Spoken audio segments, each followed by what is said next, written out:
Now, a lot of people think you can just throw a bunch of chaos into a situation and walk away. That is not the case. The most you're gonna get out of that is mayhem. Now, as everyone knows, there are literally thousands of ways to flavor your disaster. So the recipe that I'm gonna give you today is just for a good common disaster. Here's the basic ingredients you're gonna need. You're gonna need a cup of the idea of chaos, not chaos. Now you're gonna need about a half pound of sliced trouble, as thin as you can get it sliced, and a half pound of sliced miscommunication. Now, you're also gonna need one bearded man. Just any size bearded man will do. Make sure that he's right. You're also gonna need maybe a tablespoon of truth. And then you're going to need 3 buckets of uncontrollable force. Alright, let's make some disaster. So we're gonna start with our idea of chaos. You're just gonna go ahead and throw it in. That's gonna be your base. Now, right away, add your bearded man. A lot of people will say, don't add your bearded man till later. But I say, add him right at the beginning. Because then everybody starts like, who is that guy? He just walks around the chaos. He's just kind of like looking at people, standing in doorways, trying to hang out in backlit places. Now you want to go ahead and add your trouble and your miscommunication, but you have to add them together at the same time. If you just go ahead and throw the trouble in there, somebody with a good idea is going to solve that trouble, and then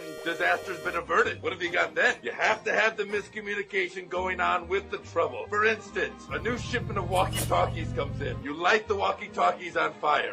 There's your trouble. Uh-oh, the walkie-talkies are on fire. Now you have to make sure that the guy who they send for water comes back with batteries, because water and batteries sound a lot alike. That's miscommunication. You want to think about it like a very poisonous lasagna. Just a layer of trouble, a layer of miscommunication. Layer of trouble, layer of miscommunication. Now at the same time, you should, in a totally separate pot, be bringing your uncontrollable force to a boil. Now right before you add the uncontrollable force, you throw in a little dash of truth. And that's just going to wake everybody up to like, oh my goodness, this is actually going to happen. You can use the perception of truth, but I find that if you lose the real thing, it's got a much better result. Bam! Add the uncontrollable force and you have disaster. Now you just sit back with a nice glass of chilled rosé and listen to the bearded man cackle.